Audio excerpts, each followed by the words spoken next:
ये क्या हुआ एक दिन बाद इंडिया के साथ? इंडिया की टीम ने खेला ही नहीं है। इस तरह से टूटी फूटी टीम लेके उतरेंगे। पाकिस्तान ने जिस तरह की बॉलिंग की थी वो डरे हुए थे, क्लियर दिख रहा था। 230 रन तो नेपाल ने ही मार दिए। जिनके ग्लव्स थे वो भी छोड़ लेते कैच। मुझे कामरान अकमल याद आया यार। नेपाल को सलाम है, रिस्पेक्टेबल टोटल उन्होंने बनाया है। देखा जाए तो बीसीसीआई की जिद की वजह से हुआ है। जो श्रीलंका में हालात हैं वेदर के, तो नेक्स्ट संडे भी बारिश ही प्रेडिक्टेड है। ये तो कह रहे थे 266 चेस करते हुए उड़ा के रख देंगे हम, पाकिस्तान की बैटिंग लाइन का हमें पता है, ये है वो है। ये क्या हुआ एक दिन बाद इंडिया के साथ? टॉस जीत के पहले बॉलिंग कर रहे थे। देखिए क्या किया इन्होंने? सबसे पहले तो टॉस जीत के बॉलिंग करना मुझे समझ नहीं आया। जब आपका अगर कमज़ोर है पोजीशन है, आपको पता है उसकी बॉलिंग थोड़ी कमज़ोर है, उस तरह की नहीं है जिस तरह का स्टैंडर्ड इंडिया की क्रिकेट टीम खेलती है, तो सबसे पहले तो आपने बैटिंग करके वन साइडेड मैच कर देना था। बट क्योंकि पाकिस्तान ने जिस तरह की बॉलिंग की थी वो डरे हुए थे, क्लियर दिख रहा था।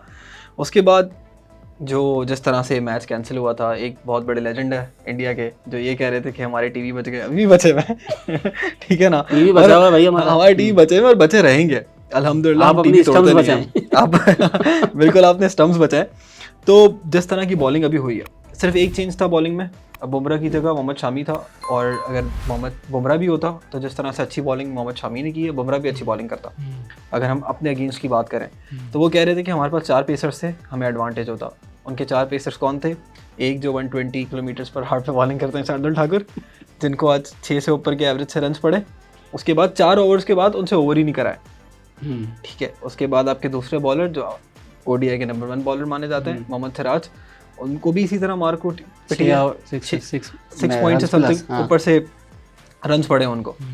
तो मुझे नहीं पता नहीं कौन से ऊपर से कोई कपिल देव आ रहा था या कौन आ रहा था जिससे उनके रन्स बनाते। वो जो था उस दिन वाला, वो तो तेल हो गया ना इनका। बिल्कुल तेल कि वो जो कह रहे थे कि पाकिस्तान की बैटिंग का हमें पता है, ये 266 चेज करेगी, हम देखेंगे कैसे चेज करती है, ठीक है। और बहुत सारी बातें। 230 रन तो नेपाल ने मार दिए। 230 रन को नेपाल नहीं मार दिए, और वो भी किस तरह मारे कि पहले 10 ओवर में उन्होंने तकरीबन 60 रन बनाए, रन बॉल गए, और आखिर 10वें ओवर के आखिरी बॉल पे या 5वीं बॉल पे विकेट गई, 5वीं बॉल पे विकेट गई। एक चीज़ मेंशन करना चाहूँगा, अगर आप पिछले दिनों में फील्डिंग देखें या फील्डिंग स्टैंडर्ड ओवरऑल भी देखें, तो इंडिया का जो कैच छोड़ने का रेशो है माशाल्लाह, वो तो वेस्ट इंडीज से भी नीचे है, जो कि क्वालीफाई तो उससे लिया है। बिल्कुल इन्होंने कैच ड्रॉप से लिया ना, पहले 5 ओवर में 3 कैच छोड़े इन्होंने। बिल्कुल, और रन किए। जिनके ग्लव्स थे वो भी छोड़ लेते कैच, इवन कीपर से भी छूटे। मुझे कामरान अकमल याद आया तो ग्लव से भी कैच छूट रहे हैं। और फिर पाकिस्तान की फील्डिंग पे बड़ी बात हो रही थी। मैं यही कहना चाह रहा था कि उस दिन भी जब हम डिस्कस कर रहे थे कि अगर इंडिया की फील्डिंग आती या बॉलिंग आती तो आपको पता चलता ग्राउंड कितना मुश्किल था फील्डिंग के लिए, खासतौर पे जो बॉल। हाँ देखे ना, उस दिन हम लोग पाकिस्तान की फील्डिंग पे कितनी बात कर रहे थे, कितना ज्यादा, लेकिन हमने कैचेस नहीं छोड़े थे, लेकिन एक्स्ट्रास बहुत ज्यादा दिए ना। फील्डिंग में बहुत फंबल्स बहुत हुए, और रन्स बहुत ज्यादा इजाफी दिए, 1-2 चौके भी हुए छोड़ने की वजह से। तो वो बात बहुत हुई थी पाकिस्तानी फील्डिंग के ऊपर। आई थिंक उस दिन जिस तरह से बारिश हुई थी, उस जब बारिश होती है, आपका जब सरफेस जो है वो अनइवन हो जाता है ना, तो आपके लिए प्रेडिक्ट करना बहुत मुश्किल हो जाता है। इवन अगर आप एक इमाम वाली एग्जांपल जो मैंने दी थी, इमाम प्रॉपर अपने स्टांस पे बैठा था बॉल पकड़ने के लिए, लेकिन वो बॉल उसके मुंह तक आ गया था जो उससे मिस हुआ था। तो जब ग्राउंड इस तरह होता है तो कभी कभी अनप्रेडिक्टेबल हो जाता है। लेकिन अच्छी बात ये थी कि हमने कैचेस नहीं छोड़े थे, हमने सारे कैचेस पकड़े थे। एक फखर वाला कैच छूटा था, मैं उसको ये नहीं कहूँगा कि वो 100% वाला चांस था।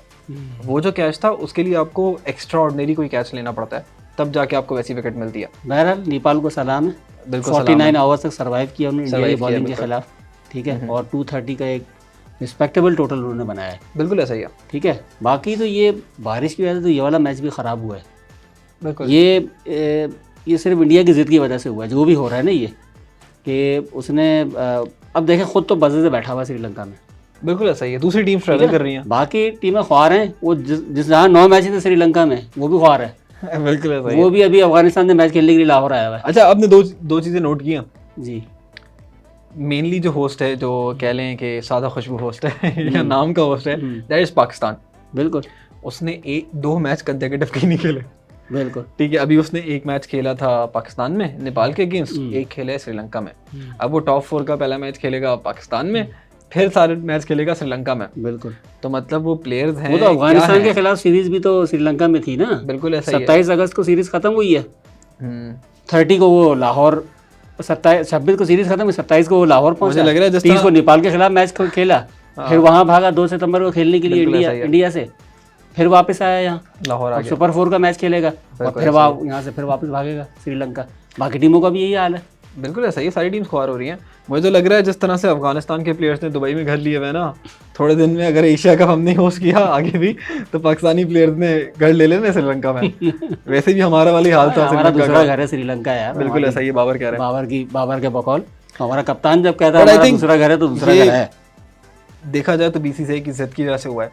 अगर आपने किसी एक जगह ही करना था, न्यूट्रल वेन्यू पे करना था, अगर आपने पाकिस्तान नहीं आना था, सिक्योरिटी रीज़न कह लें या पॉलिटिकल रीज़न कह लें, या आपको अच्छा नहीं लग रहा था कोई होस्ट कर रहा है, तो दुबई से बेहतर वेन्यू तो कोई था ही नहीं। ना दुबई में इतना बारिशों का मसला है, ना इस तरह, और जिस तरह इंडियंस और पाकिस्तानी या ओवरऑल एशियन कंडीशंस वाले बात करें, मुझे ऐसा लगा कि इंडिया ने सिर्फ और सिर्फ दुबई में इसलिए नहीं करवाया कि वहाँ से ज़्यादा गेट मनी आने का चांस था।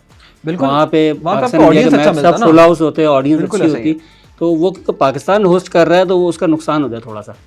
मुझे ये लगता है, पता नहीं क्यों, मैं तो वैसे इंडिया के बड़ा वो हूँ, वहाँ कोई इतने मैं वो नहीं करता, लेकिन मुझे ये जिद जो है ना, इस मरतबा जिद बहुत बुरी लगी है। वैसे ये जिद बुरी तो थी कि अगर एक कंट्री को होस्ट, अगर आपको इतना मसला था जब होस्टिंग राइट्स मिल लेते, आप तब सवाल उठा लेते, एतराज़ करते, बिल्कुल, हाँ, कि यार हम तो नहीं जा सकते, बिल्कुल हमारे पॉलिटिकल रीजंस हैं या हमें डर लगता है, सिक्योरिटी की रीज़न है। ठीक है, एक बनता भी है, जिस तरह की कंट्रीज में मसले हैं। हमने भी ये बात की थी कि हम आईसीसी इवेंट्स पे नहीं जाएंगे इंडिया, हम जा रहे हैं वो अलग बात है, बट हमने भी ये बात तो की थी ना कि हम नहीं जाएंगे, तो वो भी उसी टाइम कर लेते यार कि भाई हम नहीं आ रहे, कर लो बात, कह रहे। लेकिन अब इस तरह से पैटी हरकत करना, फिर अब देख लें 2 मैचेस समझ ले हुए नहीं जिस तरह होने चाहिए थे।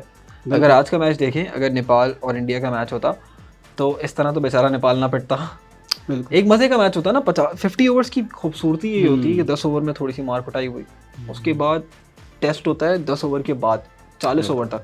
मैं समझता हूँ ओडीआई क्रिकेट जितनी है ना, वो 11वें ओवर से लेके 40वें ओवर तक है, क्योंकि उसमें आपके मिडिल ऑर्डर का या अगर टॉप ऑर्डर खड़े हुए हो तो उनका टेम्परामेंट टेस्ट होता है, उनके पेशेंस टेस्ट होते हैं। क्यों? क्योंकि आपने स्पिनर्स लगे हुए होते हैं, कभी कभी बहुत ज़्यादा स्पिनी ट्रैक्स होते हैं, आपको सर्वाइव करना होता है, और सर्वाइव के साथ आपने 5 या 6 का एक रन रेट बरकरार रखना होता है ताकि आप एक अच्छा कंपेटिटिव टोटल पे पहुंच सकें, या अगर आप चेस कर रहे हैं तो अच्छे से चेस कर सकें।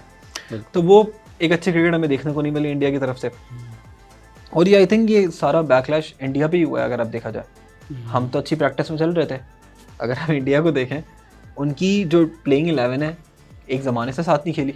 बिल्कुल, ये ठीक है, सारे इंजरीज से वापसी आ रहे हैं, केएल राहुल तो अब तक नहीं खेल रहे, बिल्कुल, शुभमन गिल बेचारे, शुभमन गिल कह रहा हूँ, संजू सैमसन बाहर बैठे हुए हैं, बिल्कुल 55 का एवरेज वाला लड़का बाहर है। ठीक है, और जिसके अगेंस्ट वो बाहर है वो अब तक अनफिट है। बिल्कुल, ठीक है, उसके बाद अय्यर पहला मैच खेल रहे हैं इंटरनेशनल इंजरी के बाद, जो आईपीएल में इंजर्ड हुए थे। उसके बाद बुमराह वो कुछ पर्सनल रीजंस की वजह से घर चले गए, एक मैच तो खेल के, एक मैच खेल के वो भी क्या ही खेला, बिल्कुल बॉलिंग ही नहीं आई, बॉलिंग ही नहीं तो वो कंसिडर ही नहीं करूंगा मैं तो खेलना, क्योंकि वो मेन बॉलर हैं, तो खेला ही नहीं, तो इंडिया की टीम ने खेला ही नहीं है, तो वही उन पर बैकलैश हो गया।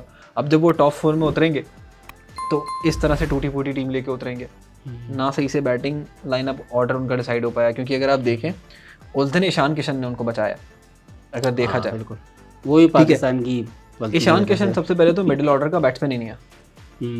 ठीक है, वो टॉप ऑर्डर है, उसने 200 किया हुआ है, टॉप ऑर्डर में किया हुआ है, जितना खेला है टॉप ऑर्डर खेला है। उस दिन केएल राहुल अवेलेबल नहीं थे, और अगर आप केएल राहुल को बाहर करके संजू सैमसन खिलाते तो पूरे एशिया कप से केएल राहुल को बाहर करना पड़ता आपको। बिल्कुल, ठीक है, तो आपने उस चक्कर में संजू सैमसन नहीं, आपने ईशान किशन को बोला यार आपको ये सैक्रिफाइस करना पड़ेगा। फिलहाल तो ये लोग खुश हैं नेपाल के खिलाफ जीत के, बिल्कुल खुशों से, ठीक है, लेकिन अब जो है क्या होगा, यानी तय हो गया है कि अगला इतवार पाकिस्तान इंडिया का नेक्स्ट मैच है। बिल्कुल, देखें अभी तो कुछ इस तरह से शेड्यूल आया नहीं है, बट हम सबको पता है कि ब्रॉडकास्टर क्या चाहेगा, वो चाहेगा कि संडे को पाकिस्तान वर्सेस इंडिया ही देखने को मिले, और प्रोबेबली हम पाकिस्तान वर्सेस इंडिया देखेंगे। बट अनफॉर्चुनेटली इस टाइम जो श्रीलंका में हालात हैं वेदर के जी, तो नेक्स्ट संडे भी बारिश ही प्रेडिक्टेड है, बल्कि पूरे हफ्ते ही बारिश वहाँ के प्रेडिक्शन है। तो ये सबसे बड़ा सवालिया निशान है कि यार इस तरह से किस तरह एशिया कप देखने को मिलेगा, क्योंकि ये तो वही हाल हो जाएगा जो 2019 में इंग्लैंड में हुआ था। मैचेस जो हैं वो बार बार वाइट वॉश हो रहे हैं। यार इंडिया ने तो जो परफॉर्म किया सो किया, और आगे भी क्या करेगा। मुझे नेपाल आसिफ शेख ने आज बहुत इंस्पायर किया, उसने बहुत अच्छी बैटिंग की कि 3-4 लड़कों ने बहुत अच्छी बैटिंग की है उनके लिए।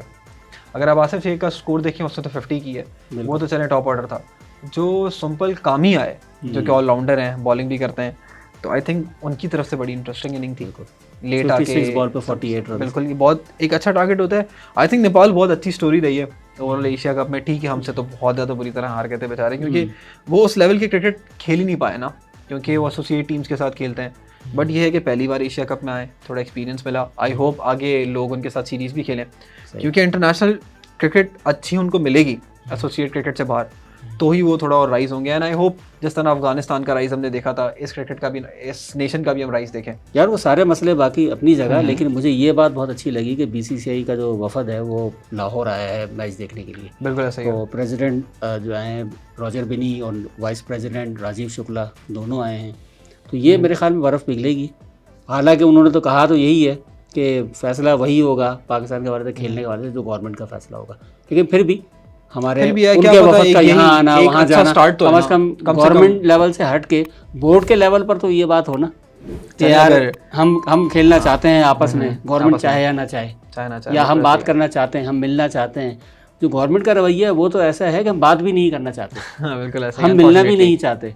तो बोर्ड की सतह पर, खिलाड़ियों की सतह पर जो बहुत अच्छी तस्वीरें कुछ आई, बहुत अच्छी बातें आई बाबर आजम की, विराट कोहली की एक दूसरे के बारे में, और ये जो वफद आया है बीसीसीआई का, तो ये मेरे ख्याल में अगर कुछ तब्दीली आती है तो ये बहुत अच्छा साबित होगा। आई होप कि अच्छा साबित हो, क्योंकि बात तो यही चल रही है हर जगह कि क्या पता मैचेस सारे पाकिस्तान शिफ्ट हो जाए। अगर ऐसा हो गया तो बहुत अच्छी बात है। वैसे हम सबको पता है इस तरह का नहीं होगा, श्रीलंका में ही मैचेस होंगे इंडिया के, या ओवरऑल टॉप 4 के वहीं होंगे ज़्यादातर। बारिश के मैचेस होंगे सारे। बिल्कुल 3 टीम्स खेलेंगी, एक ए टीम होगी, एक बी टीम होगी, तीसरी टीम बारिश होगी। तो चले फिर अगले मैच में बैठता हूँ। हाँ, बस नेक्स्ट मैच में बैठते हैं श्रीलंका की ख्वारी के साथ मिलेंगे इंशाल्लाह अगली एपिसोड में ज़रूर।